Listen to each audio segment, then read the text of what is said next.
Dad, the voices of the two unfamiliar twins, who looked exactly like his daughter, made the single father's heart skip a beat. His rundown but peaceful world had just been officially torn apart. The afternoon heat over the suburban parking lot carried the heavy, unmistakable scent of unburned hydrocarbons and hot iron. Beneath the blinding glare of the sun, Ben Watson, 34 years old and broad enough across the shoulders that his frame cast a long shadow, stood over the engine bay of a client's 1969 Mustang, giving the vehicle a final tune-up before it rolled into its display spot for the classic car show. He was leaning in deep, adjusting the idle screws on the four-barrel carburetor with a slow, deliberate precision that seemed at odds with his massive hands. A few feet away, Wyatt Hayes leaned against the front fender, a 35-year-old man who lived his life at a perpetual simmer, shifting a wooden toothpick from one side of his mouth to the other. Wyatt nudged Ben's arm with an oil-stained elbow. "Look at that thing, Ben." Somebody dropped a small fortune to turn that Escalade into a rolling fortress. Wyatt pushed himself off the fender and wandered away toward the edge of the lot to light a cigarette. But Ben only shook his head with a quiet exhale, his eyes never leaving the brass fittings of the fuel line. He turned the screwdriver a quarter-inch, listening to the rough lope of the V8 engine smooth out into a steady, rhythmic thrum. He listened to engines the way other men listen to a heartbeat, waiting for the exact moment the mechanical struggle gave way to perfect harmony. 50 yards across the dusty street, the heavy doors of the armored Cadillac Escalade swung open. Imogen, a high-end nanny wearing a perfectly pressed suit, stepped out into the heat. She immediately wrinkled her nose at the smell of exhaust and old oil, pulling her phone from her purse to check the map of the classic car show with a look of profound annoyance. Behind her, two 10-year-old boys stepped down. Archer and Knox Powell wore pristine white linen shirts, perfectly pressed light blue linen shorts, and Italian suede loafers that had never seen a day of actual dirt. They radiated the kind of insulated, expensive cleanliness that made them look like stranded royalty in the middle of a working-class car show. But unlike Imogen, who looked at the surrounding muscle cars with absolute disdain, the twins looked at the rows of exposed engines with wide, captivated eyes. There was a current running beneath their pristine clothing, a wild, instinctual fascination with heavy machinery and raw horsepower, a genetic inheritance from a father they had never been allowed to know. Drawn by the deep guttural roar of the Mustang's exhaust, the two boys silently drifted away from their nanny, walking softly toward the red car where Ben was working. Parked parallel to the Mustang facing the opposite direction was a battered 1967 Chevy C10 parts truck. Sitting squarely on the edge of the truck's steel toolbox was Sadie. She was 8 years old, wearing faded denim overalls stained with gear oil at the knees, her legs swinging freely. Her short pixie cut framed a face dusted with light freckles, and she was entirely at peace in a world made of grease and loud noises. She had a perfect vantage point of the main aisle, and she was currently inflating a massive pink bubblegum bubble, watching the crowd with the idle curiosity of a child who had nowhere else she needed to be. The bubble snapped softly against her lips. Archer and Knox stopped walking. Both boys froze in the dust, their eyes snapping away from the Mustang's engine and locking onto the girl sitting on the toolbox. They stared at her, and Sadie stared back. It was as if someone had dropped a mirror into the middle of the parking lot. Beneath the expensive haircuts and the dirt-smudged cheeks, the three children shared the exact same brow, the exact same jawline, and the exact same piercing, observant eyes. Sadie stopped chewing her gum. She frowned at the two boys in their immaculate linen shirts who were staring at her without blinking. "What are you looking at?" she asked, tipping her chin up the way a person does when they are entirely accustomed to holding their ground. Her sharp, clear voice cut through the mechanical noise. Ben stopped turning the screwdriver. He wiped his hands quickly on a red shop rag, ducked out from under the hood of the Mustang, and stood up to his full height. He eclipsed the sun as he stepped forward, a giant of a man in a faded work shirt, his deep voice rumbling over the idle of the engine. "Everything all right here, Halfpint?" Ben asked, looking down at the two wealthy strangers standing in front of his daughter. Startled by the sudden shadow, Archer and Knox broke their stare from Sadie and tilted their heads back to look at the massive mechanic. But before their eyes could travel all the way up to his face, their gaze caught on a piece of metal reflecting the harsh afternoon sun. Beneath the faded, sweat-stained collar of Ben's shirt, hanging from a thick leather cord, was half of a silver emblem. It was a steel falcon wing, sheared cleanly down the middle, its beveled edges having been manually polished smooth. Ben's motion of standing up straight caused the cowhide leather cord around his neck to swing right into the center of the two children's upward gaze. The noise of the car lot seemed to drop away into a sudden vacuum. The twins possessed a terrifying, hyper-observant memory for mechanical parts. The shape of the broken silver wing triggered an instant, undeniable recognition. Ben stopped moving. He stood completely still, the shop rag hanging forgotten in his hand, looking down at two boys who wore the exact same face as the daughter sitting behind him. Archer's hand raised slightly, his finger trembling as he pointed at the center of Ben's chest. "Ford Falcon," the boy whispered, the words barely carrying over the engine noise. "Mom!" Knox stood beside his brother, his mouth slightly open, nodding in silent, paralyzed agreement. Before Ben could form a single word in response, the sharp sound of leather heels on asphalt broke the quiet. Imogen rushed forward, her face pale with horror. "Archer, Knox," she gasped, grabbing both boys by their hands and hauling them backward. She did not look at the children. Her eyes were locked entirely on Ben. She looked at him with a specific, rigid disgust, the way a person looks at a dangerous stray animal that has wandered too close to the dining table. She treated his silence not as shock but as a threat, pulling the heirs of the Powell Empire away from the oil-stained man who was holding a dirty rag. Imogen dragged the children back toward the Escalade, waving her hand frantically at the driver's seat. Callum, a bodyguard with biceps the size of bridge cables stretching the fabric of a black suit, instantly dropped the heavy vehicle into reverse. Imogen shoved the boys into the cool rear cabin and climbed in after them, quickly pulling the heavy armored door shut before the electronic latching system engaged to pull the door flush into its strike and lock it securely. Ben took a step forward, intending to ask a single question, but the heavy engine of the Cadillac surged. As the Escalade lurched backward and cut its wheels hard to the left, Ben's eyes dropped instinctively to the pavement. He did not look at the tinted windows. He looked at the mechanics of the machine. He saw the way the rear chassis sagged under the lateral G-force. He saw the uneven, shredded wear pattern on the inside edge of the left rear tire. His mind, trained by a lifetime of reading metal, instantly calculated the geometry of the failure. The left rear suspension tie rod was fatiguing. It was not a theory, it was a physical certainty. At highway speeds, the metal would shear entirely. Ben raised his hand, stepping into the driving lane, signaling for the vehicle to stop. Callum checked his side mirror. He saw a rugged, dusty man in faded denim with grease on his hands. Callum had spent his career evaluating threats based on wealth and status, and he decided in a fraction of a second that a street-level mechanic did not possess the authority to halt a $2 billion empire. He ignored the raised hand, shifted the transmission into drive, and buried the accelerator. The heavy Escalade tore out of the parking lot, leaving a cloud of hot dust in its wake. Ben lowered his hand slowly, watching the taillights disappear into the afternoon traffic, carrying away an unspoken burden.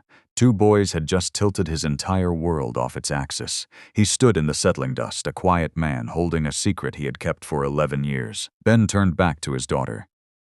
Wyatt strolled over, wiping his hands on the back of his pants, looking from the empty road to Ben's rigid posture. "You look like you just saw a ghost in broad daylight, man." Sadie slid down from the tailgate of the Chevy, landing on her 2 feet. She walked over to where Ben had been working earlier, bent down and picked up a small steel hex nut that had rolled off the bumper. She walked up to her father and held her hand out. Ben looked down at her. He took the small, heavy piece of steel from her fingers, closing his massive fist around it. He held it with a quiet, grounding pressure, the way a man holds onto the only piece of truth the world has left him. Inside the climate-controlled cabin of the armored Escalade, the air smelled of expensive leather and filtered conditioning, entirely sealed off from the dust and heat of the world outside. Archer and Knox sat in absolute silence. They did not speak of the towering mechanic with the grease on his hands, and they did not speak of the silver emblem resting against his collarbone. There was a specific, heavy secret vibrating between them, and they communicated it entirely through the microscopic shifts in posture that only twins truly understand, guarding the knowledge they had just uncovered the way men guard a map to a buried vault. The disappointment of being dragged away from the roaring engines evaporated, replaced entirely by the gravity of what they had found. Imogen held her phone to her ear, speaking in hushed, urgent tones to Ophelia Powell. The nanny amplified the danger of the encounter, painting the dusty parking lot as a hazard and the mechanic as an aggressive, unstable variable who had stared at the children for too long. In her office on the 42nd floor of the Powell Horizons Tower, Ophelia listened to the report, and the deep, enduring paranoia that governed her life tightened its grip. She ordered the vehicle brought straight back to the compound, retreating into the certainty of heavily guarded gates. Ben and Sadie returned to the shop at 7:00 p.m. Their living space was not a traditional apartment, but a retrofitted storage room at the back of the working garage, holding exactly what two people needed to survive, and absolutely nothing that required explanation. It contained one small bedroom for Sadie, where the walls were plastered with hand-drawn pictures of combustion engines. Ben slept on a narrow twin mattress pushed against the far wall of the main room, which served as both kitchen and living area.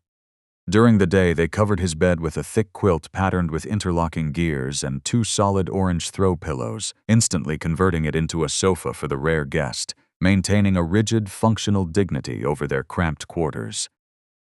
Sadie did not wait for her father to finish unloading the tools. She ran ahead to the side door and stopped, bending down to pick up a foil-wrapped basket resting on the concrete step. "Confetti pancakes," she murmured to herself.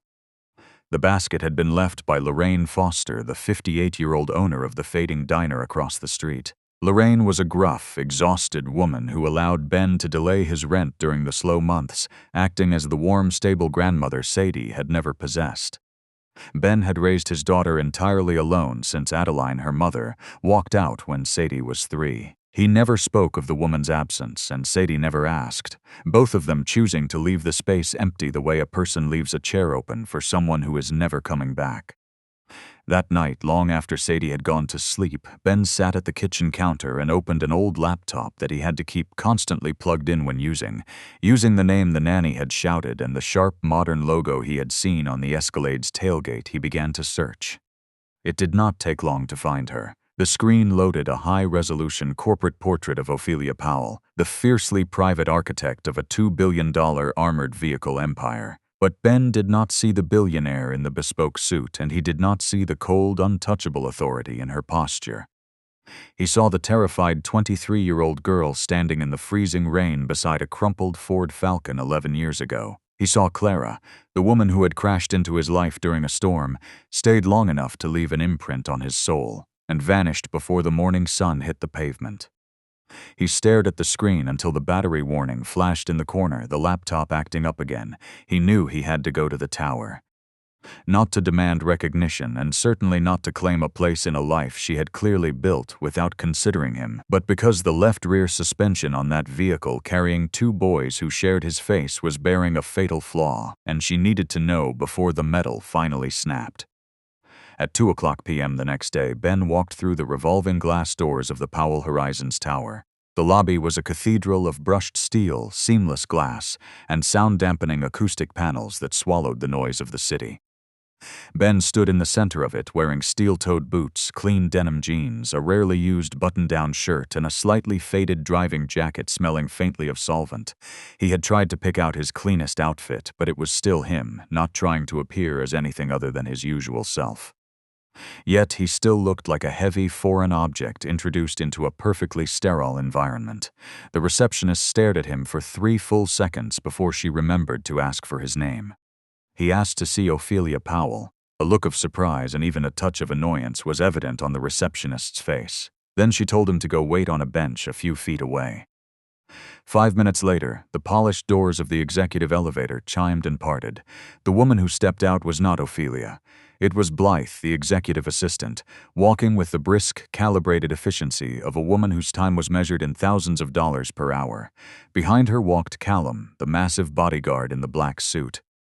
Blythe stopped 10 feet away. She evaluated Ben's appearance, her eyes searching for the angle, the grift, the reason a street-level mechanic was asking for the CEO. Callum leaned down, whispering something into Blythe's ear. Blythe's expression hardened into professional ice. She turned on her heel, walked back toward the elevator, and pressed the up button.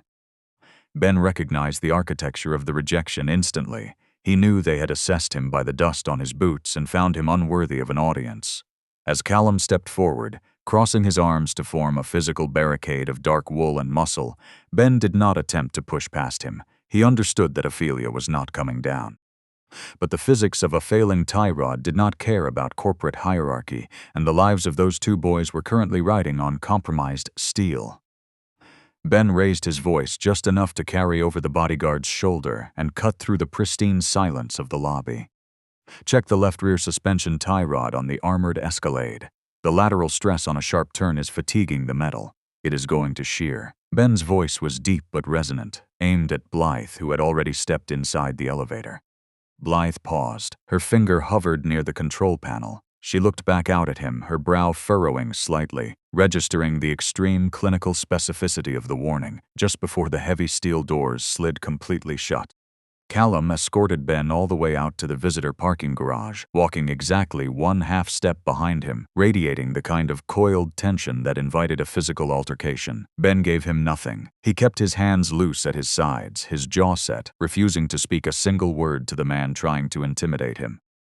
He opened the door to his battered Chevy truck, settled into the driver's seat, and started the engine. Callum stood outside, his eyes never leaving him until his truck drove out of the gate. Ben reached into the inner breast pocket of his driving jacket. He pulled out a thick white envelope. He had intended to give it to her today, to leave the ball in her court, to let her decide how to handle the sudden collision of their past and present. He placed the envelope into the glove box and closed it with a sharp click. He would wait for her to answer the warning.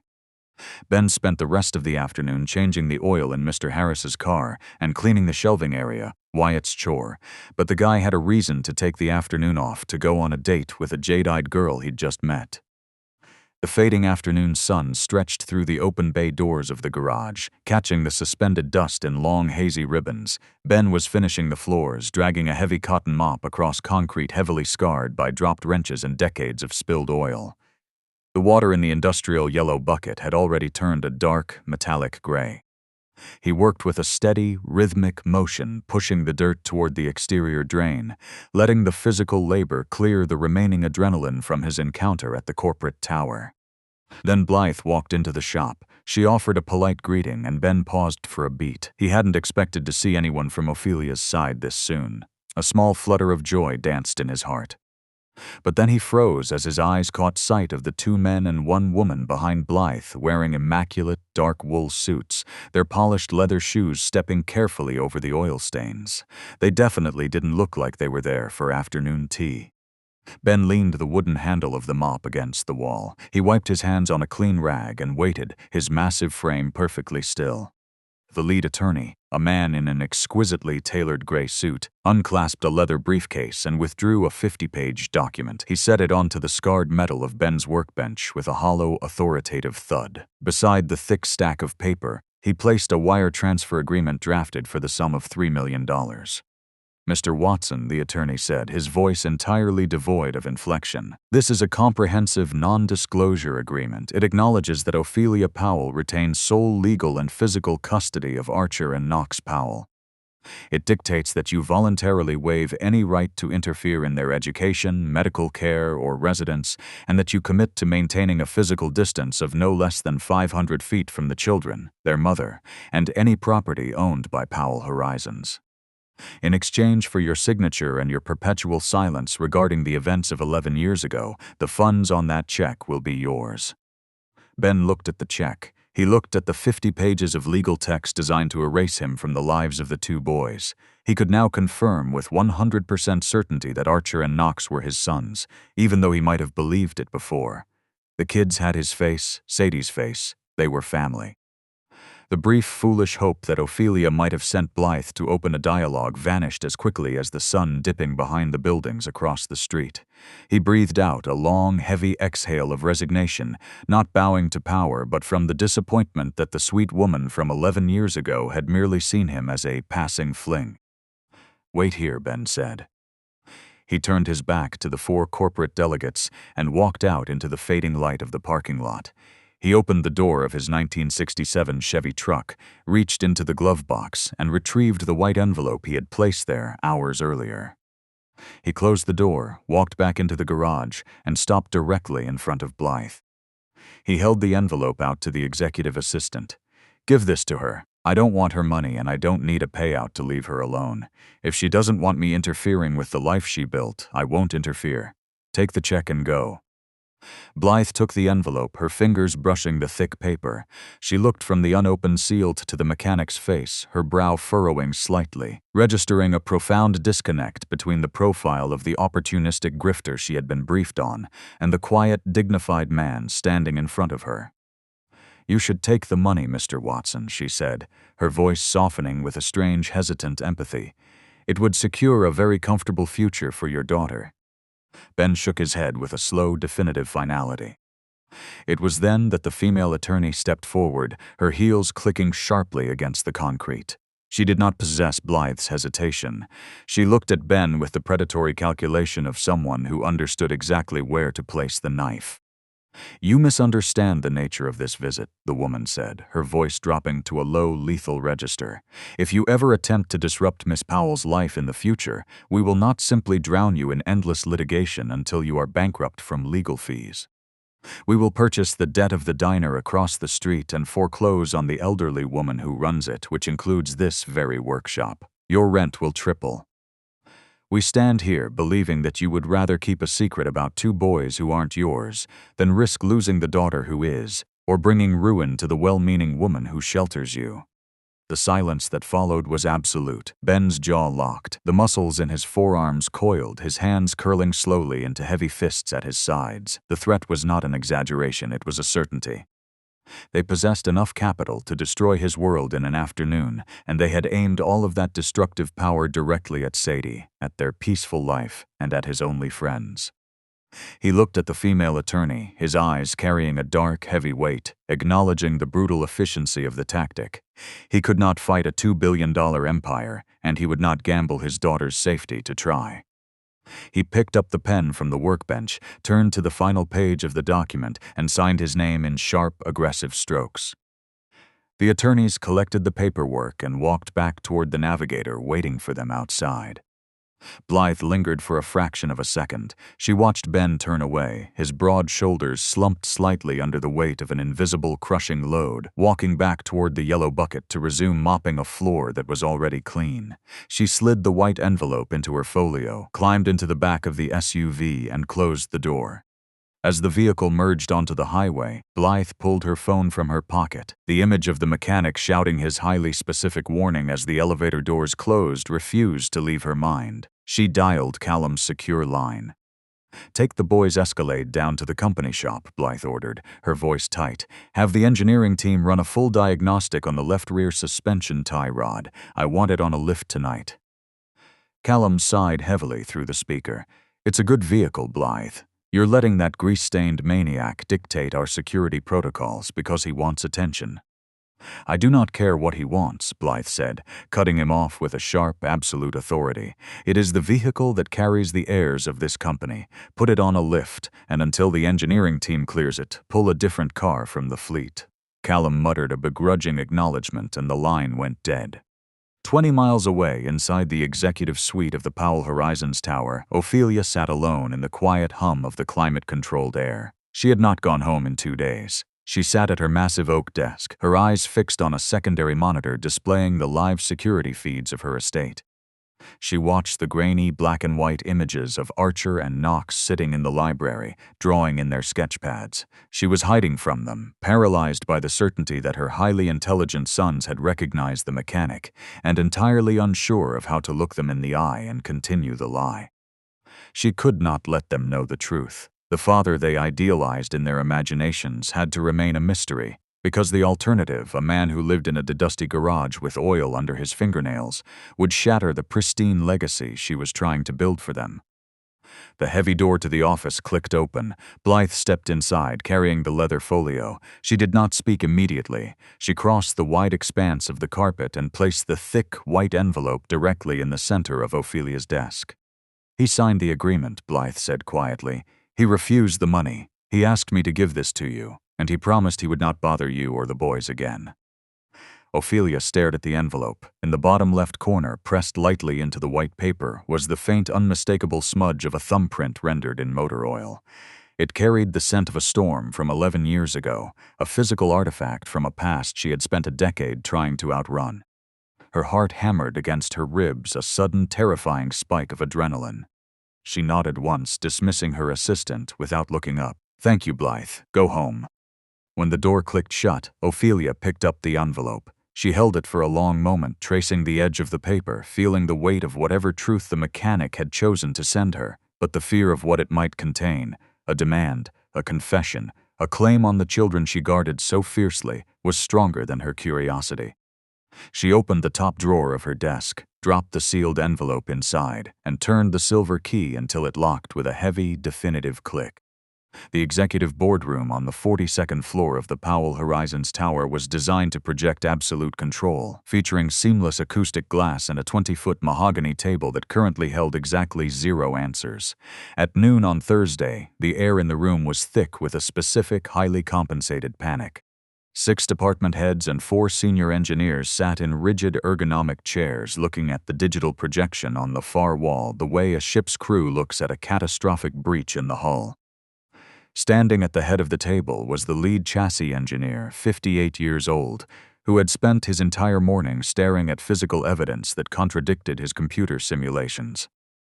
The diagnostic team put the Escalade on the lift at 8 in the morning, exactly as Blythe requested, the engineer said, his voice stripped of its usual confidence. He tapped a button on his remote, and the screen magnified a highly detailed ultrasonic scan of a steel suspension component. The left rear tie rod is spiderwebbed with microfractures. The lateral stress from the ballistic armor package during high-speed cornering is causing acute metal fatigue. It is not a theoretical vulnerability. It is a physical certainty. If that vehicle had been driven on the highway for another 50 miles, the steel would have sheared entirely. Ophelia sat at the opposite end of the table, her hands resting flat against the polished wood. She did not look at the veteran engineer, and she did not look at the millions of dollars worth of corporate talent failing to solve the problem. She looked only at the fractured line of gray pixels on the screen. "How many?" Ophelia asked, her voice quiet and carrying a cold, heavy edge. 20, the head of sales answered immediately, reading from a tablet. "We have 20 custom vehicles with this exact chassis configuration currently deployed. They are being driven by foreign dignitaries, corporate executives, and private families." The silence that followed was absolute. Ophelia waited for the engineering team to present the solution, for the highly credentialed experts to provide the fix that would allow her to repair the vehicles and bury the error. But the lead engineer simply shook his head, looking down at his hands the way a man looks at a broken tool he does not know how to repair. The software models could predict the fatigue perfectly, but every solution the computer generated triggered a fatal cascading failure. If they thickened the tie rod, it interfered with the ballistic underbelly armor. If they altered the mounting geometry, it destroyed the center of gravity, guaranteeing the 3-ton armored vehicle would roll during a high-speed evasive maneuver. The modern engineers weren't blind to the problem. They were simply trapped by the strict physical constraints of the chassis, unable to reinforce the steel without requiring a complete, multi-million-dollar redesign. Ophelia closed her eyes for a fraction of a second. She understood the mechanical reality of her position, and she understood the brutal, inescapable math of the alternative. Admitting a structural failure of this magnitude would shatter the reputation of the Powell brand, inviting a wave of canceled contracts and plummeting stock valuations. But attempting to hide it carried the risk of 20 fatal accidents, a gamble she would not take with the lives of her clients. "Draft the safety recall notice for the NETSA," Ophelia ordered, standing up from the table with a slow, deliberate motion. "Contact every client directly. Ground the vehicles immediately. Tell them our mobile teams are working on a fix, and do not end the call until you receive verbal confirmation that the keys have been pulled." The consequences arrived with terrifying speed. By 3, the financial news networks were running segments on the catastrophic engineering failure at Powell Horizons, and the company's stock ticker bled a deep, aggressive red across the bottom of the screens. The phones on the executive floor rang in a continuous, overlapping drone. Ophelia spent the next 4 hours absorbing the anger of elite clients and terrified board members, fielding the damage with a stoic, unyielding posture that cost her entirely. At 9 o'clock that evening, the heavy oak doors of Ophelia's home study opened. She was sitting in the low leather armchair by the window, her bespoke suit jacket discarded over the back of the sofa, looking out at the darkened grounds of the estate. She had not been home in 3 days, and the quiet of the house felt heavy, pressing down on her shoulders the way water pressure builds at the bottom of a deep pool. Archer and Knox walked into the room in their pajamas, carrying a small silver tray between them. "We made you dinner," Archer said softly, his voice carrying the careful, hesitant tone children use when they know an adult is hurting but do not know how to fix it. They set the tray onto the small table beside her chair. It held a small artisanal salad made with greens from the estate's private greenhouse, a carefully balanced vinaigrette crafted by their longtime chef, and a precise crumbling of goat cheese. It was a small, earnest attempt to offer comfort in a world they did not fully understand. Ophelia looked at the two boys, feeling the sharp, agonizing ache of a mother who had just spent her afternoon failing to protect the empire she was trying to build for them. She pulled them both into a fierce, silent embrace, burying her face against the soft cotton of their shirts, breathing in the clean scent of laundry soap and childhood. She sat back and picked up the fork, eating a small bite of the salad to honor their effort. Knox stood near the edge of the desk, looking down at his leather slippers. "We heard the security guards talking by the gate," the boy murmured. "They said the cars are broken." Ophelia stopped chewing. She set the fork down carefully. "It is a complicated engineering problem, sweetheart. The team at the office is working very hard to solve it." Knox fell silent, waiting for his mother to finish eating. Archer spoke in a guarded tone. "Mom, did you know? He's really good at fixing cars." Ophelia jolted, looking at her son, then quickly regained her composure. "Ah, well, the company has a lot of brilliant people, sweetie." Archer grew urgent. "No, I didn't mean that. I mean the man at the classic car show." The boy's gaze seemed to pin his mother down. Ophelia feigned turning away to pour a glass of water to avoid looking at the two boys. Archer continued, his voice rushing with earnest speed. "He knows how engines work, Mom. I bet he could fix our car." Ophelia looked at her son, and the deep, entrenched blindness of the elite world reasserted its grip. She looked at the innocence in the boy's face and felt a profound, exhausting sadness. It was a childish fantasy, the belief that a single dusty man in a suburban garage could understand the proprietary physics of ballistic steel and complex geometry. The MIT graduates, the veteran engineers in her tower, could not solve it, and they possessed the finest diagnostic technology money could buy. How could a grease-stained mechanic working on old muscle cars, possessing nothing but calloused hands and a shabby auto shop, possibly know this highly advanced engineering? "The cars we build are very different, Archer," Ophelia said quietly, offering the gentle, condescending lie of a parent closing down an impossible idea. "He wouldn't understand how to fix them." She coaxed the children to sleep. The executive break room possessed the kind of sterile, engineered quiet that was meant to foster absolute focus. But on Friday morning, it only amplified the sound of a company slowly bleeding to death. The engineering team had worked through the night, running thousands of automated simulations, and they had produced exactly nothing. Blythe was absent-mindedly gripping the handle of a white ceramic coffee mug, the company's black logo facing away from her. She had been standing hesitantly by the coffee counter for nearly 5 minutes, unable to remember what she had intended to do next. Add milk or add sugar? No, that wasn't it. Something had slipped her mind. "The man," she blurted out, ignoring the bewildered, exhausted stare of the sales director who was making coffee right beside her. "Are you talking to me?" he asked, his voice unsure. Blythe set the mug down on the counter and walked away very quickly, leaving the dumbfounded sales director behind, his sleep-deprived appearance looking utterly ashen. Blythe took a deep breath before knocking on Ophelia's office door, and she didn't even dare to breathe heavily after telling Ophelia what was on her mind. Ophelia was standing by the floor-to-ceiling window, looking out at the city traffic. She did not turn around when the door opened. "The engineers cannot find the mathematical variable for the metal fatigue," Blythe said. Ophelia let out a long, exhausted breath. "I know, Blythe. I am drafting the press release for the board."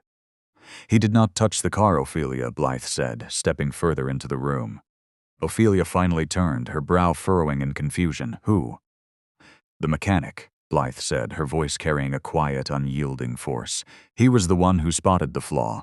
He was the one who warned me when he came here looking for you the first time. He didn't even touch the vehicle, but he recognized its failure. Think about it. He must understand it."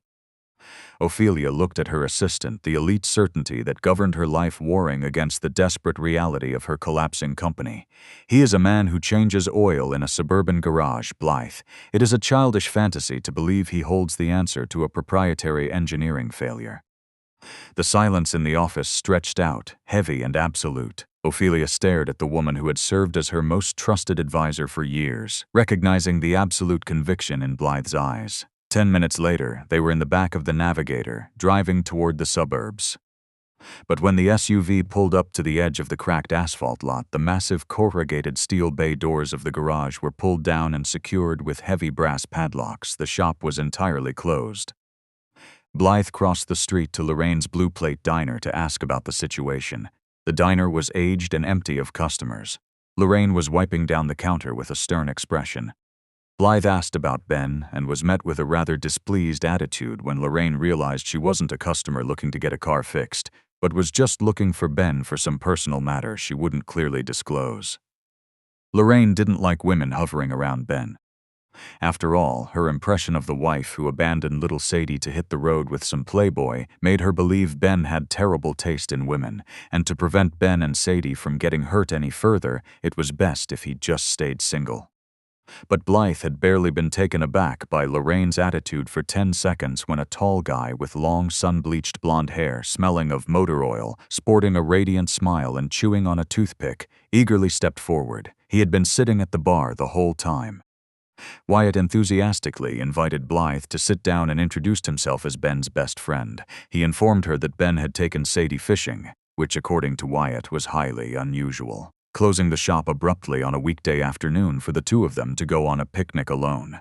It was as if Ben wanted to escape or erase something.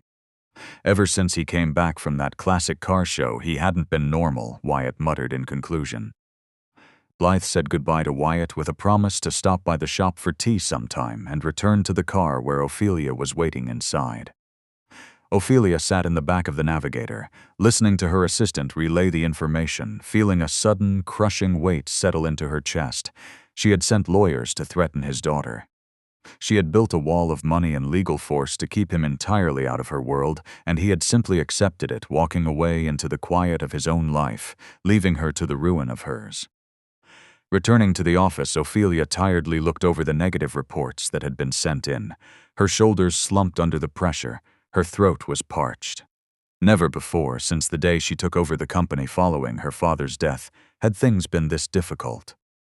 She opened a side drawer, wanting to take out the photograph taken with her father, the picture beside the Ford Falcon that was her 18th birthday present from him.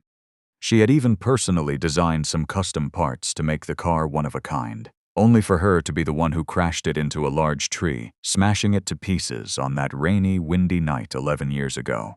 Her hand brushed against the edge of the picture frame as a natural reflex every time she opened the drawer. But her eyes stopped on the white envelope with the half-thumbprint of motor oil, the letter from the man from 11 years ago. Her heart gave a sharp pang.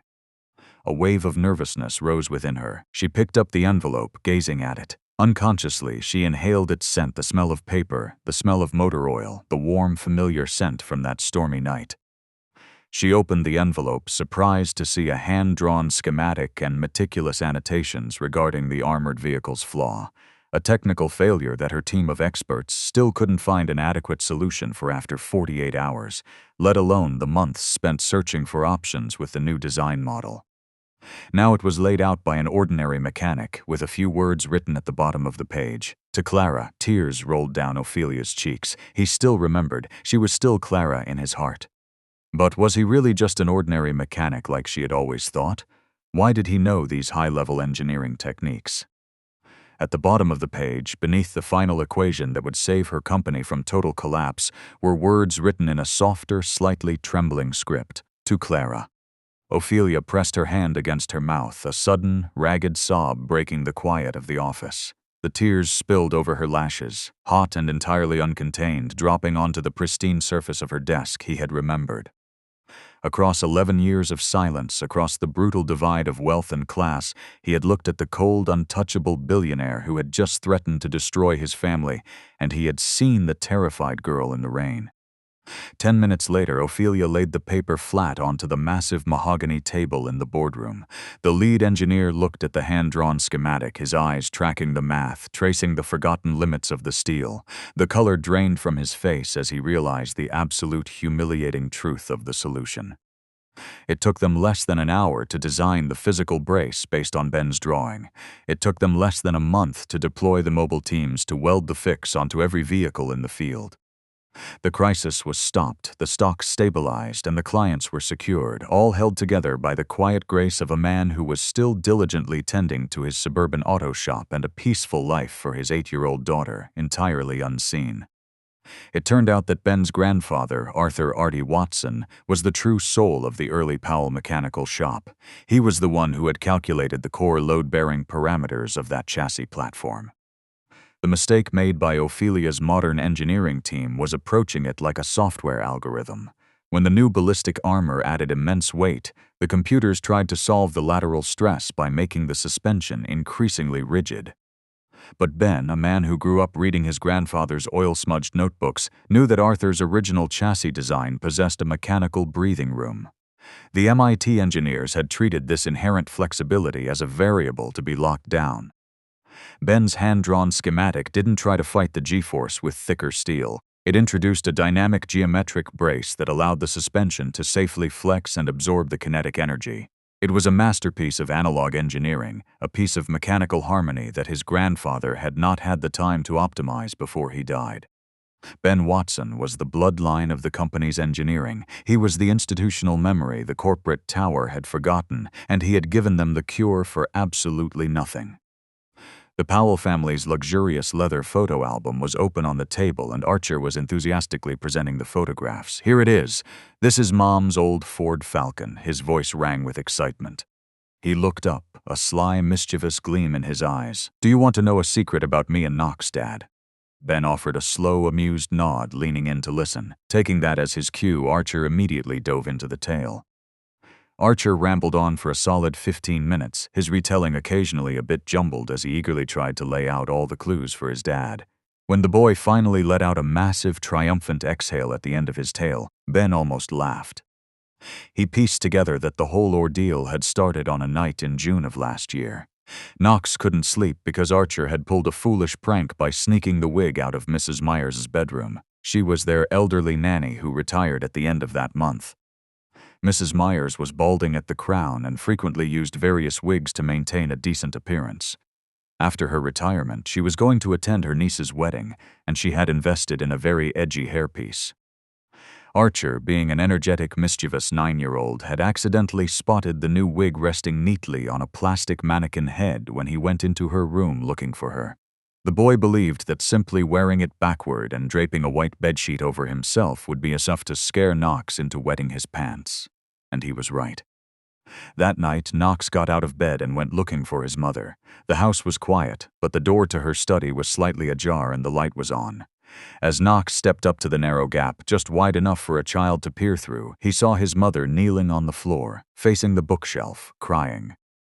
Their mother Ophelia, the powerful Miss Powell, was crying. Knox watched his mother place a silver piece of metal from her hand back into an old wooden box, then carefully tuck it deep inside the bookshelf before she replaced the heavy books in front of it, cleverly concealing the old box.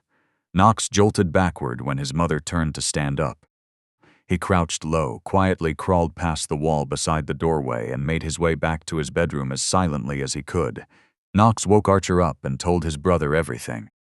A week later, it took an elaborate, painstaking plan by the twins to find a window of time when their mother wasn't home, and they were left without a nanny constantly by their side. Luckily for them, Imogen was still in the phase of getting accustomed to the job before Mrs. Myers officially retired. Archer used their identical looks to his advantage to trick Imogen. Mrs. Myers was too absent-mindedly preoccupied with her plan to impress the single old men at her niece's upcoming wedding to pay much attention. Or perhaps she was simply used to their mischievous antics and didn't see it as a problem. As long as they were active and healthy, what little boy wasn't a bit naughty?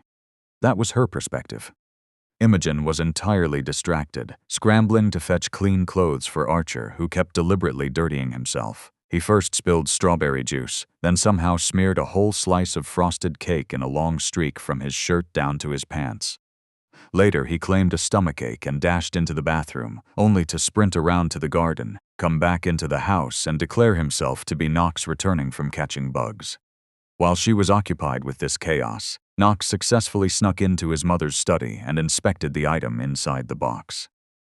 With his intense passion for cars, Knox recognized it was half of a car emblem. Not only that, but it belonged to the very car in the photo taken on his mother's 18th birthday, her first car and birthday present. So when they saw the remaining half of the Falcon emblem around Ben's neck, the kids instantly knew. "Did we do a good job, Dad?" Archer blinked his eyes playfully. Beside him, Knox was a bit more sheepish but couldn't hide his pride at the brothers' cleverness. Ben and Sadie sat across from the twins.